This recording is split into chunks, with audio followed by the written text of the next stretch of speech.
welcome to Sofla. And I'd like you to put a green check, which is yes, in the participants pod. Is there anyone who's heard of Sofla? I don't expect a lot of green checks, but at the end, you'll all be able to put a green check. So green check if there's anyone in the room who for any reason whatsoever, has actually heard of Sofla. Oh, wonderful. Then there are a couple of people who had. So would everybody take a look at the people who put a green check? And there are I think 3 of them. And so those are the people that may be able to chime in a little in the chat when I ask certain questions. Otherwise, for the rest of you, by the end of this session, I hope that you'll be Sofla experts, okay? First question is this, the words Sofla, right? Synchronous, online, flipped learning approach. So I know you know what online is, but put a green check if you know anything at all, nobody's on the spot here, about flipped learning. Put a green check if you've heard of flipped learning. Now the Sofla people, of course, have heard of it, but let's add to our Sofla checks, let's add checks for people who've heard of flipped learning. You've heard of flipped learning. Let's see how many of you have, because that depends how much I have to, go back and kind of talk to you about that. Okay, so we have, all right, we have about half have heard of flipped learning. Okay, now I'd like you to go to the chat, and I'd like you to put in the chat, those of you who've heard of flipped learning, anything you know about it. So you don't have to give a long answer, but if you could just give, for people who've never heard of it, give them a word or two. What do you think of when you think of flipped learning? In the chat, please. Anyone who put a green check is welcome to pop something in there. We're not looking for a formal definition. And those of you who've never heard of it, read what the others have written. There you go. Okay, that gives me a chance to get my first sip of water.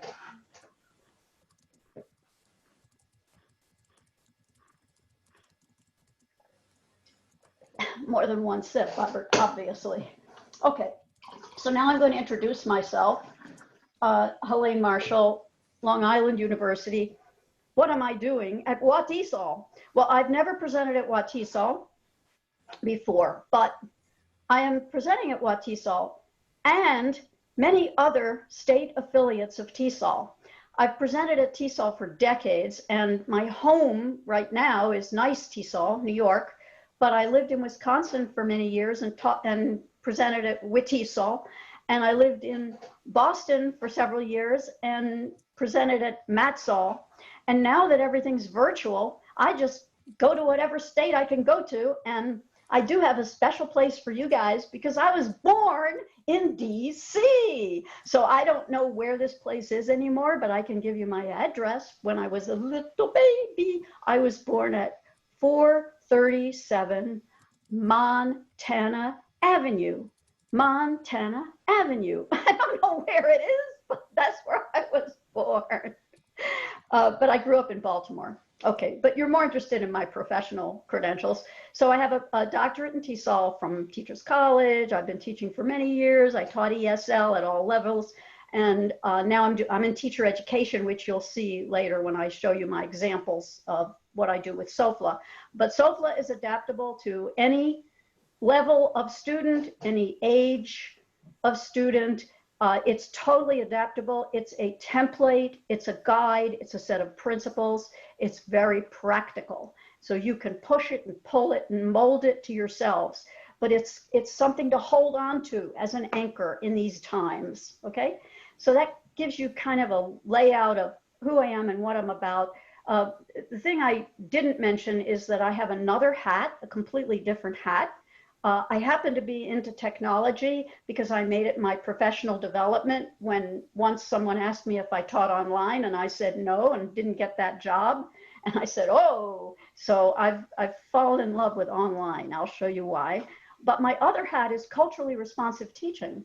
And I actually have a model for that too, and a website and everything. I don't know if you've heard of the mutually adaptive learning paradigm, but that's also me. And what's interesting is people get an idea of someone, oh, you're the one who. Well, my dissertation was was a sociolinguistic study of the present perfect and the simple past. So what does that make me? Okay, so I was into linguistics. I think we pigeonhole each other too much, and people develop over time, and it's not linear, and I've gone in different directions, and I hope that today you'll follow me in the direction of online learning. Is it cold or is it warm? That was the name of my very first presentation on technology. And I hope to show you that the teaching presence can be fostered, and you can be you, and you can be warm online. And I hope that the first 5 minutes of this presentation, which you might say, when is she going to go from her first slide? Look what we just did in the first 5 minutes. You put some green checks, you post it in the chat, you know a lot about me. We're creating fertile spaces. We're creating fertile spaces for us to interact. So I think that's a really important piece to remember throughout all of this. You're you, I'm me, and that has to be the beginning. So let's go. So I am going to share my screen.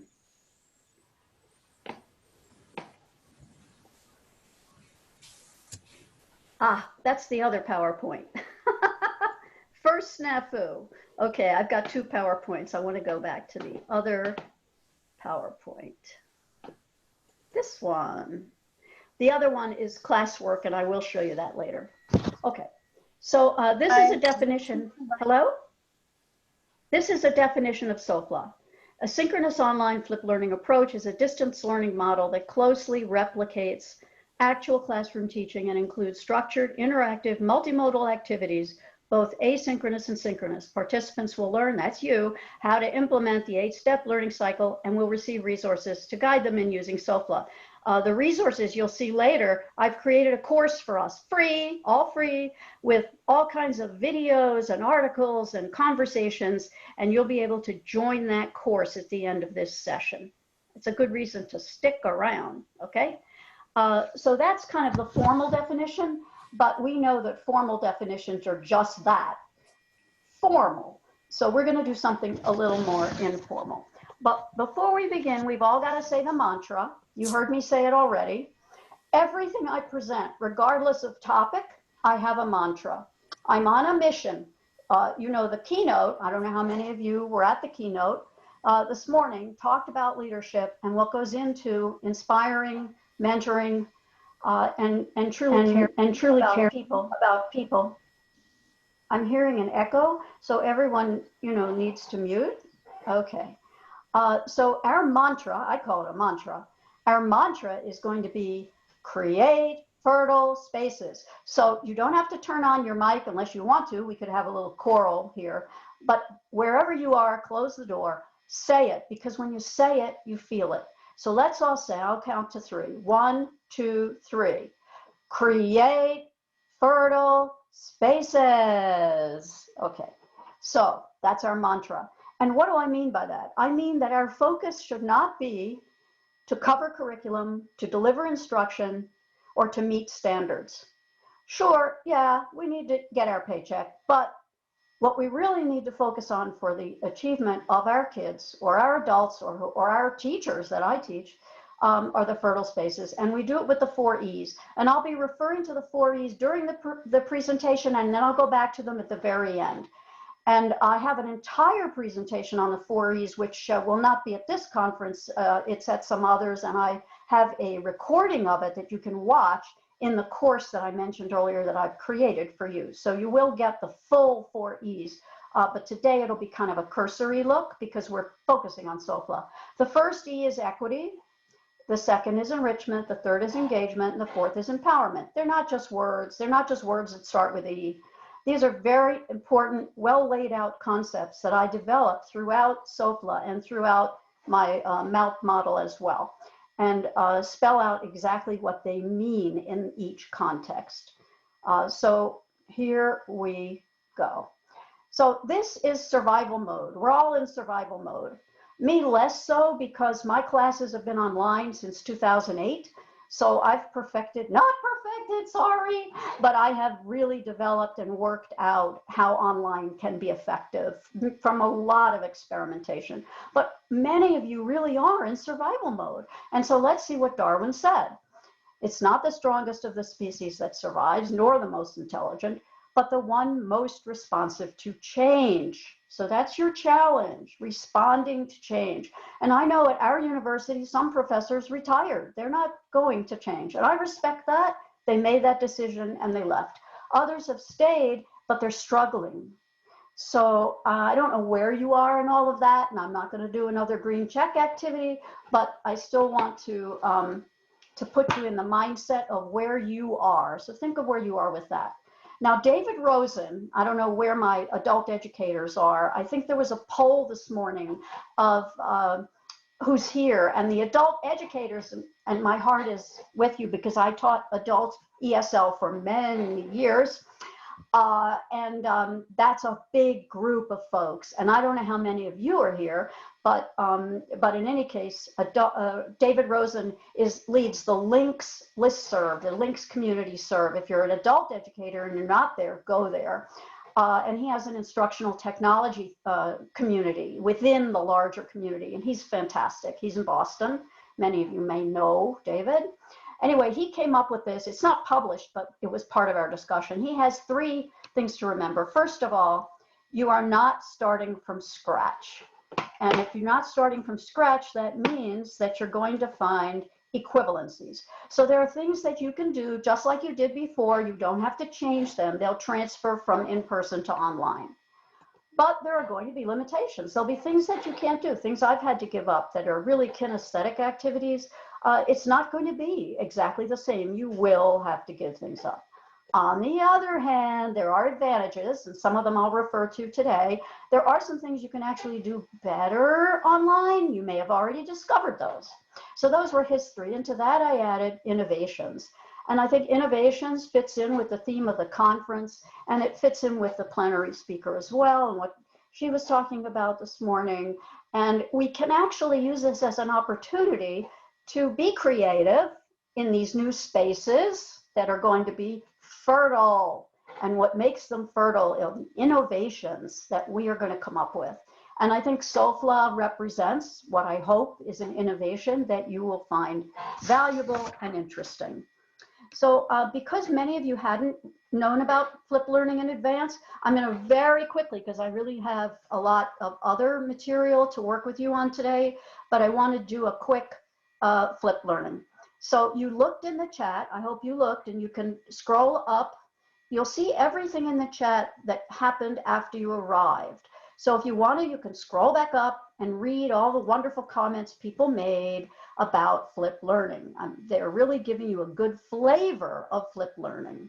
Okay, so it applies to all fields. And people say, well, we're language people. We don't lecture. Yeah. But you'll see on another slide what it is that you can flip. And we'll talk about that for language teachers. But basically, the way we wrote this, and this definition comes from the Flipped Learning Network. If you want to learn more about flipped learning, go to flippedlearning.org.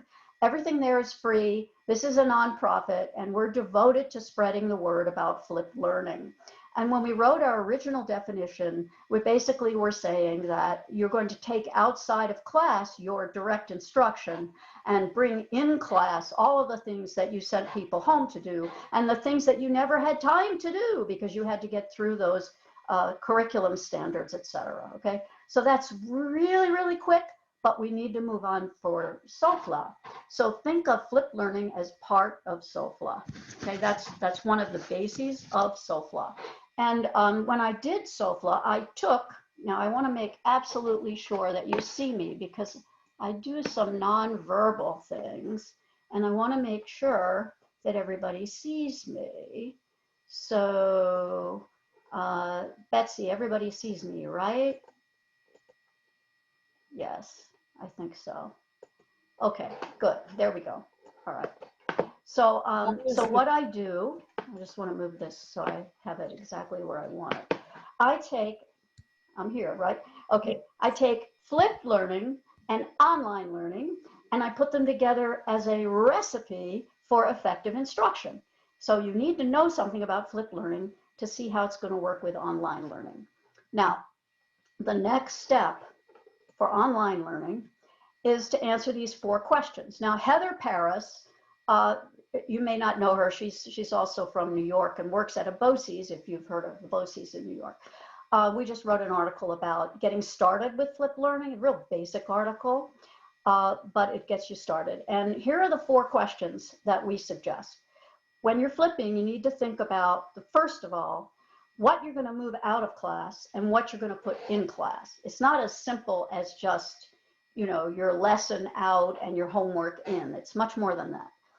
The second question is, when you're doing your out-of-class work, you're designing it for your students, you have to maximize comprehension and retention, because if they don't understand it and can't retain it, then you're wasting your time, their time, and you have to reteach it.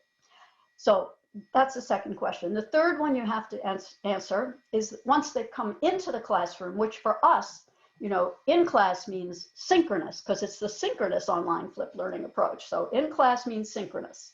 We're all online here in this model. So in the in-class work, you want to maximize interaction, right? Because you want them to be using the language and interacting with each other, with you, and differentiation. So class time is your chance to figure out who needs what and to treat it differently according to the students that you have.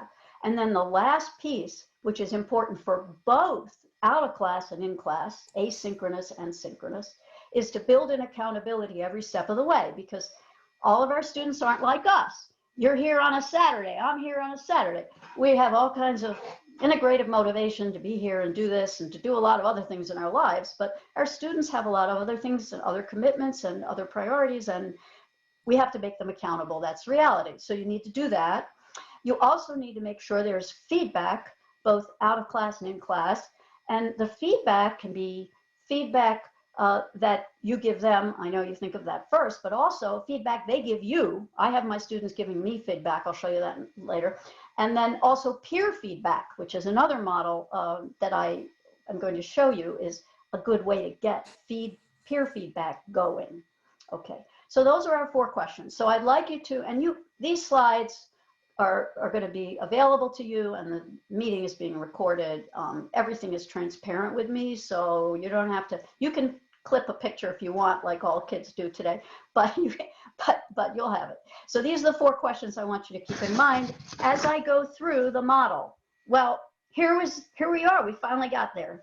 The steps of Sofla. So there are 8 steps, and here they are listed linearly. My mouse keeps going. There we go. Oh, my mouse. There we go. Okay.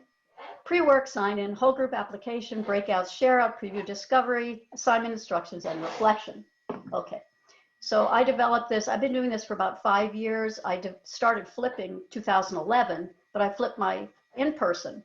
And I'm teaching online since 2008, but I didn't put them together. So 2016, I put them together and I called it Sofla. And just during the March pandemic panic, I decided I needed to give this to other people. And so I decided, okay, what am I doing? And then I said, oh, it's 8 steps. So I never really thought about it in terms of steps. It was just the way I did online flip. But I also have now added this, which is a cycle. So you can see the pre-work is yellow, because if the pre-work is not effective and doesn't work, or they don't do it, everything falls apart. But I guarantee you, and I use the word guarantee later when I talk about step 6, they'll do it. You follow Sofla, they'll do it. So this is another article, Marshall and Koska, and I'll post all the links to all the articles. I have them here in a separate little note that I'm going to pop into the chat. But right now, I just want to show you, this is what we're going to go through. We're going to go through the 8 steps. And we're going to mention the 4 E's along the way. So the first step is the pre-work, and we have to spend a little time on that. So the pre-work is basically explicit instruction provided asynchronously. And as I said in the definition, structured, interactive, and multimodal. Also, you have to have targeted embedded questions and activities. Why? That's for the accountability and feedback. It's also for maximizing comprehension and retention. You don't just have them watch. I don't even use the word watch, okay?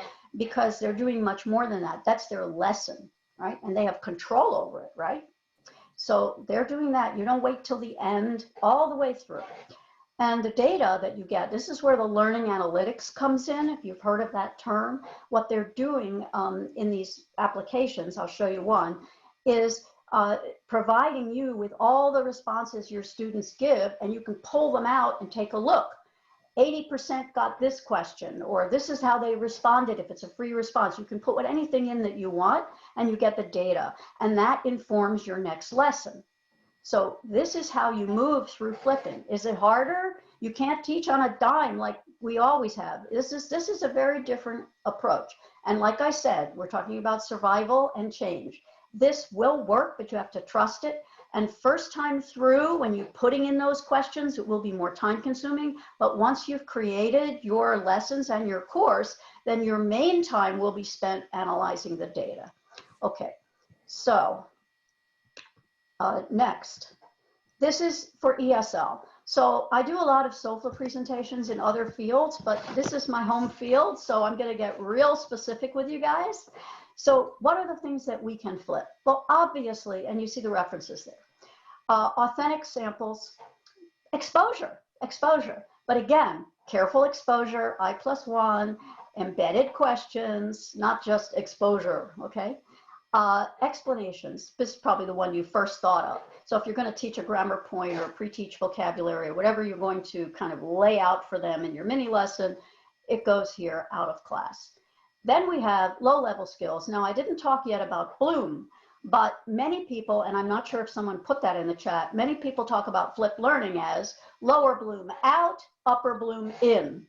I mean, if you want a real quick study of it. So this would be the low-level Bloom. And Robin, if you know Robin Brinks-Lockwood, talks about that. So you could also have practice strategies, practice exercises. The learning strategies, you might say, how is that lower Bloom? But we're not talking about they're using them. That happens in class. We're talking about laying it out, showing a passage, saying, here's a context clue. How did I know it's a context clue? It's your lesson to them about a learning strategy.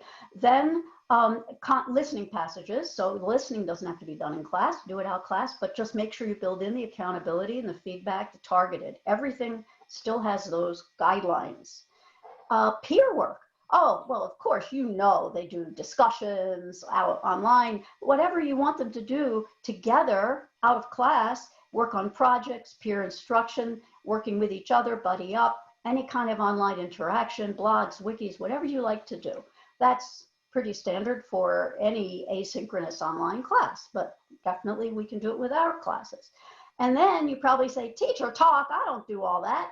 Hey, the research says 65 to 90% is teacher talk. Maybe it's a little less for TESOL, but anyway, we still do it. So my suggestion, or our suggestion, or Webb and Doman's suggestion is anything that's procedural, get it out of there. And it's even better because what was the assignment? How did you say I'm supposed to? No. Gone. You don't have to worry because you've recorded it. They see you talking about it. I use it for the syllabus. I use it for all the assignments. Whatever I assign my students, anything I ask them to do that has to do with the course procedures, they can access at any time. It's right there. It's online. Not that I don't answer questions in class. I'm not making this sound hard and fast, but it farms things out to get out of the way. So all those wonderful things you really want to do with them, you can do. So that's pre-work for us. Now, I use PlayPosit. And in the interest of time, I'm not sure I can totally show you that application. I kind of wanted to go for a minute, but I'm not sure, just a second now. I'm not sure that I can take the time to do it, but I still want to. No, my mouse is not cooperating. Wait one second. I've got so many bells and whistles that I'm having trouble finding my, okay, there we go. Okay, so here are the links to the two tools that I'm going to show you, and I'm going to pop them in the chat. Play, pause it, and perusal. That's what I'm going to be showing you, okay? Those two. And then I'm just going to pop in while I'm popping. I'm going to pop in the articles. I'm going to pop in all the articles because I think by now everyone is here and no one has left. So I want to do it when everybody's here and no one has left. Those are all the articles. So you can grab that. You know, you can save the chat just before you leave. With the 3 dots, I think they're permitted to do that.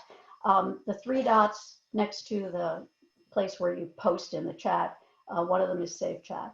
All right. So, so when you go, and I'm going to try and do a new share quickly and show you Play Pause It because it's so awesome. Okay, so this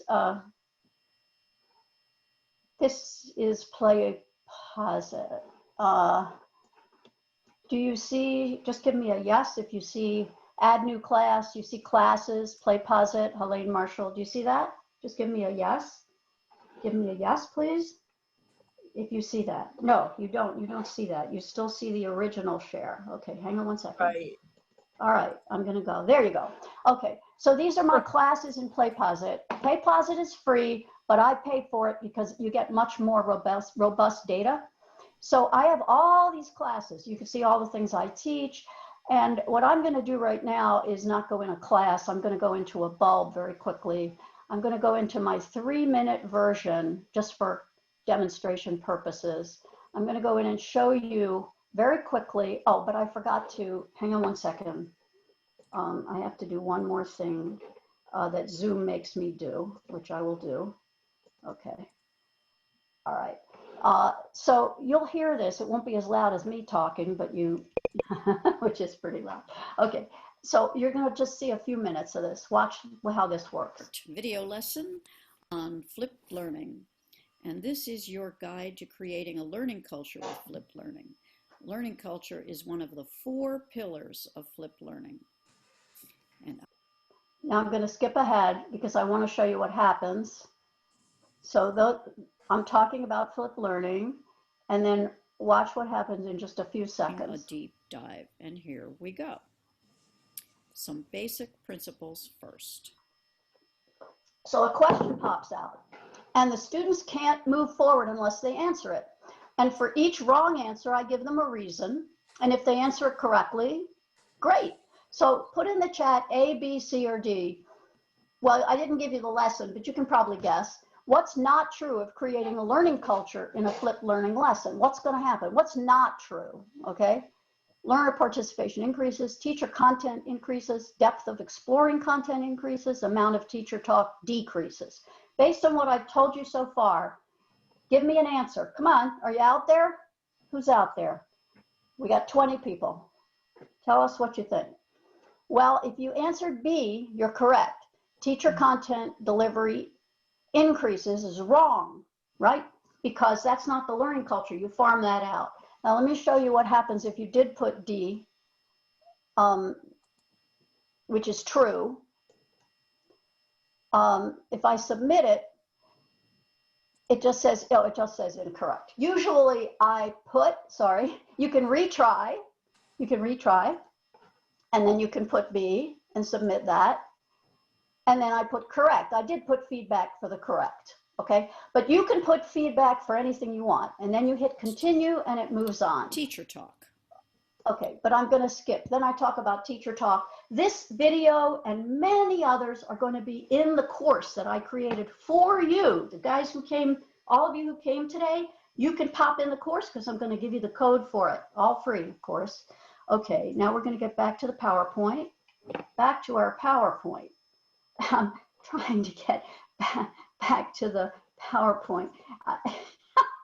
Bells and whistles. Okay, there we are. Now we'll keep going. All right, next. Perusal, my other favorite tool. I was going to say toy. How can I say toy? But it's so much fun, it almost is a toy. So Perusal, which very few people have heard of, by the way, is shared reading. So instead of watching a video lesson, they're reading the textbook. And so you'll be in there with me in Perusal. That's where I created our course. So in Perusal, it's free, and you can create courses in there. I'm going to show you. And that's the other thing I do when I do pre-work. So again, I'm selecting to share. And these are my courses. I have tons of courses. It's free. The only thing that anybody ever has to pay for is my students. I put their textbook in here, the ebook. So they all have to buy the ebook through Perusal. They have to buy it anyway, right? Some want the print, but they're maybe older students, my age or so, and they want, the print. But most of the young people today, they like the electronic. But, if you depends on who you're teaching. You're teaching refugees, it's a whole different game, which is another presentation. But right now we're talking about general, okay, students. So you have a course and they come in the course. And the one I want to show you quickly, the one for you, I created for you is called, there are no students in it yet because you're not there yet. Intro to Flipped Learning and Sofla. There are 9 items in the library. I have 2 more I'm going to add. But anyway, that's for you later. Now I want to show you one that my students were in from the summer, my BOCES class. And I did with them. Here's my first article on flipping back in 2017. And you can see, if you look on the right, these are all the comments that I made and the students made about this particular article. So just to show you, let's go and we'll see, you see how it works. So they highlight and they comment. So look at all the students commenting here. If I can get my mouse to cooperate to show me the way they go through, or maybe I have to use this. Yeah, see all the comments, they're very active, and you can do you can upvote, you can comment to each other. It's a real conversation they have there. You can see I'm in there now and then, and I say things. I give it suggestions. It's absolutely wonderful. I have nothing but great things to say about it. There are a few things I'd like to see improved, but for right now, for our purposes, let's just say it's wonderful. Okay, now let's go back again to the main PowerPoint. I'm cognizant of time, and I know we have what we have. Okay, all right. So, so the sign-in activity. The sign-in activity is step 2. So that was pre-work. I spent a lot of time on pre-work because, as I said, if you don't have solid pre-work, that's an issue. And the thing about Perusal is they're more likely to do the reading. You know how they don't do the reading? So this way, it's social. They're more motivated to do it. They can understand it better because they help with peer instruction there and with me there. It's just a wonderful thing to do. Okay, sign in. Sign in, that's a mandatory way of taking attendance. They have to put their name, and I can use cognitive or affective choices. It's your choice what you use. For example, for me, it was a SLA course. They watched Stephen Picker. It's not always me. They watch other people. So I asked them what surprised them, etc. If they didn't watch the video, they can't tell me anything. So you have to be crafty. And here is the relationship between deficit and social justice. That was from Yato. I teach multicultural perspectives. Again, if you teach direct ESL, which I don't at the moment, you plug in your own. You're teachers. I'm giving you a frame. So I asked, oh, can teachers help with this? Okay. So again, if they don't know the premise and haven't read the chapter, well, how can they answer that question? Remember, we're going for higher bloom here. We're going for them reflecting, analyzing, etc. We've already presented the material. And then, of course, the elephant in the room with COVID. So every now and then I ask them something like that, and they appreciated it, and they were able to share with each other how it's affected them, and it bonds them as a group. So that's the affective piece. I even ask them, I teach teachers, what are your plans for fall? Someone say, oh, we're moving to remote, or we're moving in person, or whatever they're saying. Okay, so, so that's the sign-in. Sign-in tells me who's late. It's really great to sign in, and they know they're going to have a sign-in. Some of them come in early, see what it is. All right, the whole group application is step 3. In step 3, I call it the dangerous step. Step 3 is a problem because it's when you as a teacher want to take control. No. Create fertile spaces. Okay, so what you're going to do is you're going to take the data that you got from the pre-work, and you're going to figure out what is it they really need clarified. And so whatever they need to have that most of them missed or most of them didn't quite get, if just a couple, you can meet with them separately. But for the whole class, you take something that all of them need to rethink, or Maybe you want to take something and go beyond and apply it further and expand it and do more with it. Okay, so that's your option, but that's the whole group. But don't reteach. If they didn't do the pre-work, persist, be patient, not punitive, patient and persistent. Because what happens is eventually they do catch on, and then you're smooth sailing after that.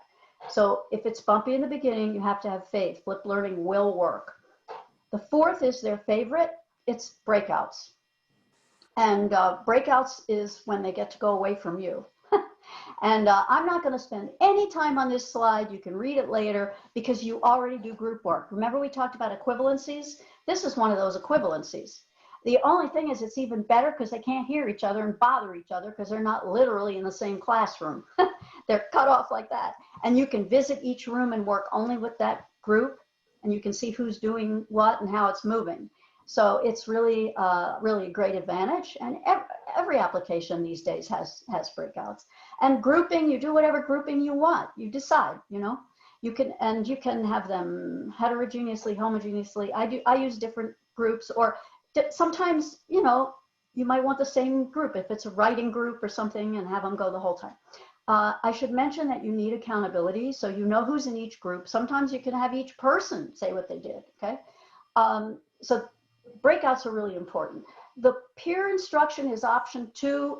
In the interest of time, I'll skip that, but again, we do have a course subsequent to this, and you can ask me more and you can read more about peer instruction. There's an article where we discuss it in depth. That's the one with Carolina Rodriguez Bitrago. I put that in the chat. She's the person who Svengali'd me into a very complicated peer instruction model. You don't need to all use the complicated version, but it's very good. You know, remember Glasser, I think, who said, we remember the least what we hear. Secondly, least what we read, next what we hear, next what we view, and he goes on and on and on. And what do we have? 90% is what we teach. So it's good for our students to take it. I give them a tiny grammar point that they have to teach everybody else. Okay, then there's the share out. Share out's important because there's accountability. They know when they come out of the breakout, group, what if she calls on group 2? So anyway, so you have them share. And again, your teachers, you know all about this. You already know this. So it's fairly equivalent. They come into the main room, and whatever they want to do with that time that they think is valuable, you kind of stepping back during breakouts and share outs. That's their time. And they do peer feedback. So the peer feedback I mentioned earlier, the model I use is from a colleague in Morocco, Fethi, Khalid Fethi. And he came up with this, and that students really like it. SHAC, S-H-A-C. So share, help, ask, and comment. And what they like is, I mean, you can appreciate as teachers, if things are too controlled, not good. If things are too free, blank sheet of paper, not good. But this is kind of in the middle. It gives them a frame, so they're not, you know, a little bit nervous about giving feedback to a peer. But they can say, oh, I'm going to help, I'm going to share, I'm going to ask, I'm going to comment. And I use it for discussion forums. I use it for the share out in Sofla. You can also use it for wikis. Anything you want to use it for. You can use, I use it in perusal too. I say read chapter 5 and shack. Okay, all right. Next is preview and discovery. Preview and discovery is the second most important step after pre-work. Why? Because remember I mentioned the word guarantee. This is your guarantee. You do this and they, all right, you'll see. This preview, you don't just assign something, you take them into it. You know how when you're going to see a film, you want to see the trailer, and you watch the trailer, and of course they make you be dying to see the movie because they know how to make a trailer. This is your trailer. So what you're going to do is you're going to take them into whatever it is. If it's a video, if it's a reading, whatever you're taking them into, a website, you take them there during class and you give them a flavor of it. And you kind of ask some questions and see and get their curiosity piqued. You know, if you know problem posing and Freire, however I said that, you know that solving a problem and making people curious and is very motivating. So you want to do that. Oh my goodness, count and uncount, non-count. What the heck is that? A chicken. Okay. So I did that when I was teaching. That was my preview. Was what's that all about? Okay. So So I know you know that because you're TESOL people, but you give them maybe some new terms. You can find out what they're not quite ready to learn, and it's not their I+1, their ZPD. So what you want to do is front load some concepts, some vocabulary, or anything that you think will make it more accessible to them, because you want them to feel like they can access it and benefit from it, right? So, so that's another. And you also get great data with step 6, because you see right away, oh, this person really needs some help before they can do the next step. Or this person is all over this. They must have studied it already. Let me see what I can do with that. So differentiation that we mentioned before, always be thinking that. Okay, now the last is real simple. The last two, 7 and 8. This is just give them the assignment. Make it clear. Now, the only thing for online, remember, and I give you a list of possible assignments, but again, you're teachers. So you do it 3 ways. First, you do it in the synchronous session, orally, like I'm doing right now, and on a pod, like it would be a slide, okay? You spell it out orally and in print. Then you pop it on your platform, wherever they see things on the platform, there it is. Also, you push it out in an announcement. All those 3, do all 3, because everybody thinks differently online. That's an axiom. So you have to be ready for however they're going to think. Also, they forget, they procrastinate, so you do a reminder. Just telling you from mistakes I've made. I've made them all. So now you talk to me, and that saves you the trouble. And you know, there are 8s. The last one, I finally got to the last one. My goal was 2 o'clock, so that we had some time for questions. I'm almost there. Reflection. So they can't just say, great class, learned a lot, because I will erase it. They know that they need to do a takeaway, but it's not an exit ticket. You know, I'm not a big fan. I don't like the do now, the exit ticket. You know, I don't know if you guys have that the way New York does. I also don't like hand raising. I have a whole thing I talk about. I'm totally against hand raising, but different session. Okay. They have to give a takeaway. It has to be substantive. And even if they learn 3 things that they're burning to share, they have to pick one. The beauty of it is just like the sign-in. They put their name, they're accountable, and they see what everyone else put. So they see not only what they took away, what sticks with them, but what sticks with everybody else. And so this is really great. And I just, at this point, want to tell you that I actually post to the platform every lesson, the sign-in, the whole group application, if they came up with something that's a product, the breakout group products on whiteboards or whatever they created, whatever drawings, depending, you know, I don't know who you all teach, and then the reflection. Everything goes up on the platform, so it's transparent and they see it. The other thing that goes up is the recording. Classes record. Maybe they're late, maybe they have to leave early, maybe they took too long a break and they missed something important. Maybe they presented something to the class and they want to watch themselves. So everything's recorded and that goes up. All right. So we got our way through the steps. Now for you, I have 2 more slides after this real quick, but this is your step 8. So I'm going to put in the chat the links to the reflection and our course with the code. And I don't mind if you share this code. This is not a code. This is not a secret code. Okay, so anyone can come in here and join me. So I want you to please fill out the reflection. The reflection talks to me and tells me what resonated with you. I have 3 questions in the reflection. Go to the form, fill out the reflection. I really want you to do that. If you have to leave early, it's okay. I've posted all the links now, so just save the chat before you go. But I understand I have 15 minutes. So that's the perusal code underneath the reflection. You need that code or you can't get into the class. So copy the code. All right, and then there's my email. If you don't have the code or can't grab it, you can at least do my email. It's easy, Helaine.Marshall@LIU.edu. So this is what I need you to do. Now, I just want to show you one more thing because we talked about the 4 E's. So here we go. Think about this now. You've got your 8 steps of Sofla and your 4 E's. Everybody got the 8 steps, the 4 E's. Okay, just quickly. No, I'm gonna do that next. equity, engagement, equity, enrichment, engagement, empowerment. So here's how it works. Providing equity means access to instruction. That's the pre-work. The equity is the pre-work. That's where everyone, one of my students watched it 6 times, or they took 3 hours to read the perusal. All right, everybody's different. You can pause, go at your own pace. You can explore the resources. That's equity. But that's just the beginning. We need enrichment because we're competing with a lot of stuff out there. So that's the sign-in, and the whole group application is your opportunity to, again, create fertile spaces, make it exciting, make it interesting, and bring in guests. I had a guest speaker the other night who talked about digital reading tools. She was wonderful. They asked her questions. I stepped back. It was an enrichment, all right? Have them share their families and pets on their videos. You can do things with that. Language teachers have the advantage. We can make any content we want. So make it enriching. You're competing with a lot of people doing other things that are fancy schmancy, and we're serious business here, but you must enrich it. That's steps 2 and 3.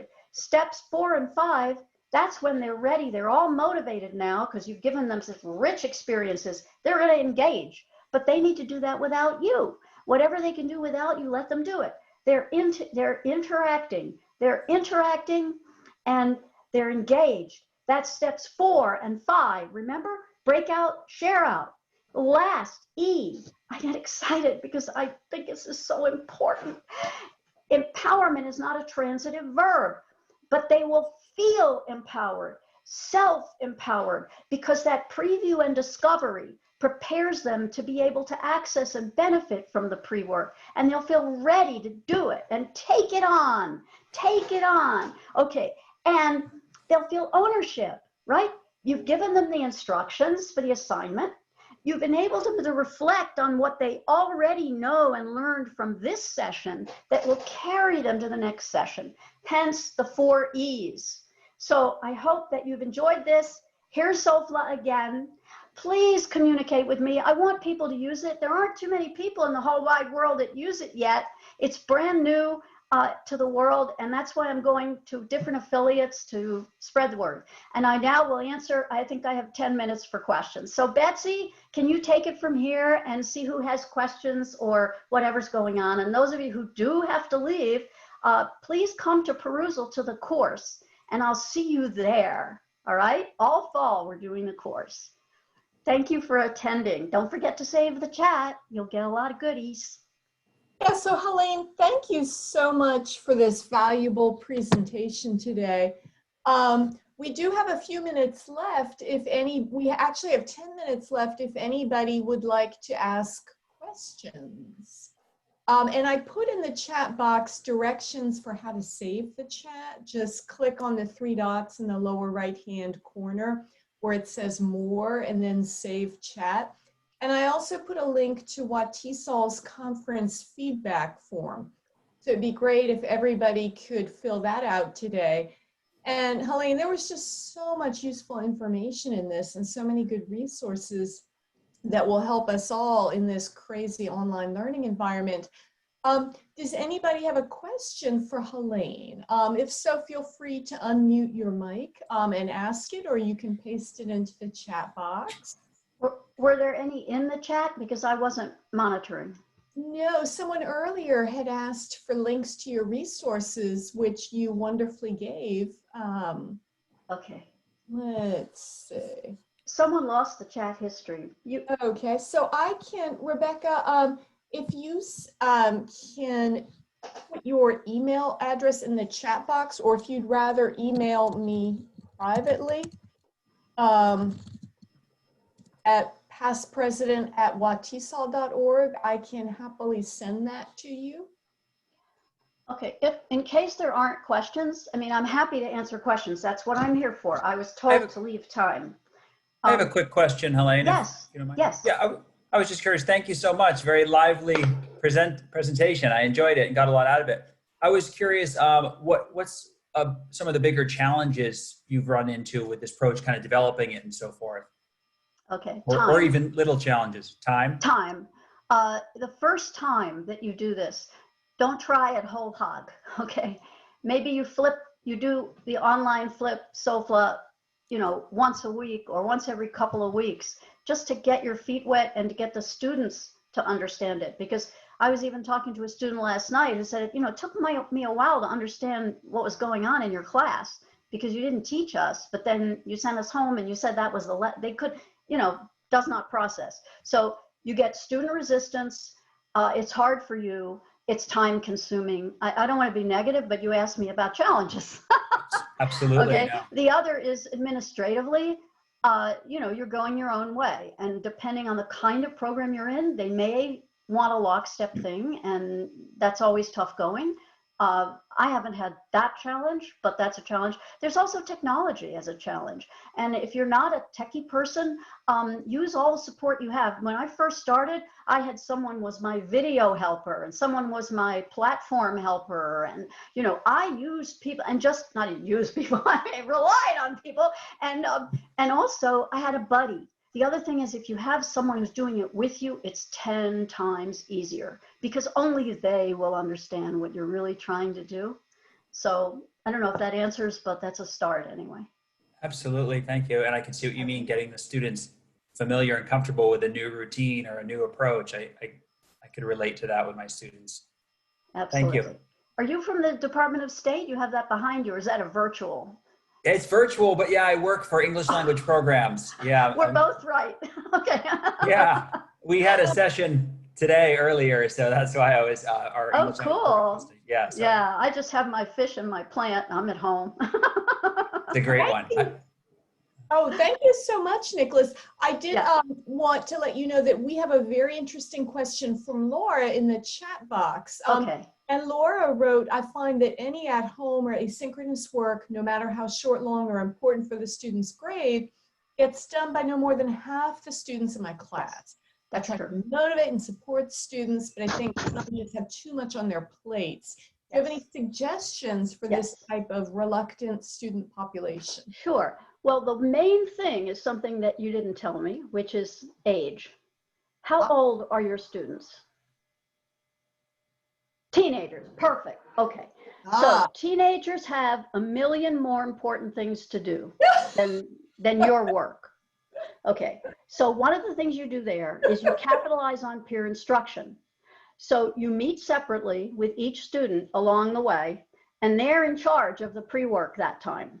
So they help you with picking the reading, making the video. Maybe they put a piece of themselves in the video, and they help you create the pre-work. And you know what? They want to watch each other. They want to see what the other ones did. So capitalize on the peer instruction piece to get the pre-work done. The other thing is keep it short. I teach grad school, so I don't keep it short.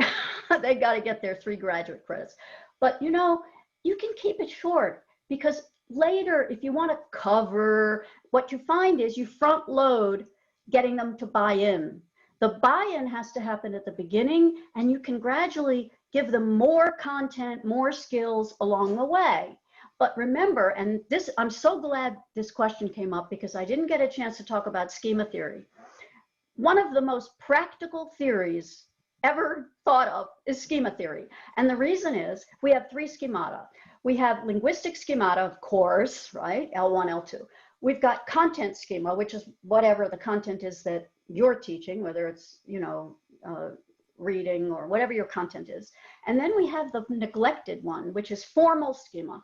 Formal schema is how we do something. So how to write a business letter, how to do a lab report, the how of how, okay? How do oral cultures even function in a me, call on me learning environment? Formal can be anything. Well, for us, formal is the Sofla. Sofla is a formal schema. So if they have to, on top of learning English, learning your content, and learning online flipping, forget it. Too many unfamiliar schemata. So you need to balance it.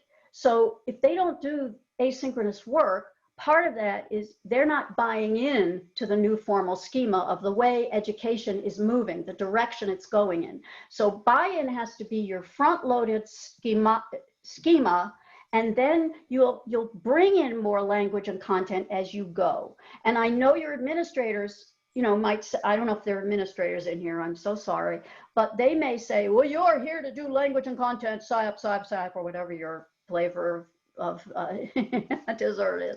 But anyway, you tell them buy-in is key. If they don't have buy-in, they're not going to learn any English, not going to learn any social studies. Okay, so that's my answer to D. To Laura. Or Laura. Sorry, I'm not good with the chat.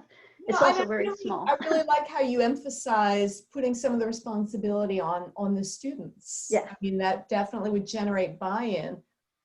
So we have time for one more quick question. We have 3 minutes left if anybody has one. And these are such great ideas, my gosh. Okay, I'm just going to show you some examples. This is a couple of examples. And again, it's from my class. But I want you to see this is a sign-in. So what this is step 2, sign in. They watch someone else's video and I asked them to give me a takeaway from the video. Well, they couldn't give me a takeaway unless they watched it. And they all put something that they took away. It was a digital reading skills. I did teach a methods course. So they all had to put it with their name. So I just wanted you to see what that looked like. There's a little zoom, okay? All right, students growing up in a digital world read fast, Google highlighting tool. Okay, I just wanted to see that. The second one is my enrichment piece. That was the equity piece to make sure they all got comprehension and retention. This is the enrichment. They had read Principles of Language Teaching. And they had read about it, but I also did them a video on 5 basic principles of good language teaching. And so they came in with the principles, and then I showed them 2 videos, one of me doing a bad, one of them doing a bad class and one doing a good class, okay? It's a methods course. So they had to talk about what did I do differently the second time. So this was their whole group application, but they had to think of the principles, the 5 principles. And so here are some things that I did when I did it, you know, the good way. So that was the way I did whole group. And I know many of you do direct service, and I realize that, but I have to give you examples from my class. This was the breakouts. The breakouts, they had to, that particular night, they had to talk about what was going on in their own teaching that they saw was positive, what was going on that was negative, and what lessons they'd learned.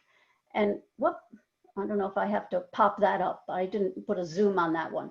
But you can see the 4 breakout groups. You can see group 1 didn't do very much. Group 4, whoa, look at what they did. I learned from that. Who's in which group and what did they accomplish? And then the last one, I know it's 14. This is the last slide. This was their reflection on the same night. So some of them posted what resonated had to do with the guest speaker and the guest video. She actually came following her video. It was a flip. So she did Q&A with my class after they watched her video. So I walk the walk. So some of them benefited most from her. Others talked about the breakouts where they shared their context. And I can share that PowerPoint with you also. Everything will be available to you. You'll have it all. 2:15. Perfect. And if anybody was not able to save the chat, please email me at pastpresident@watesol.org. Helaine, this was fantastic. Thank you so much for sharing with us. Great job. I'm going to hang out in the meeting room for the host for the next meeting to arrive, but we'll let you go, Helaine, with much appreciation.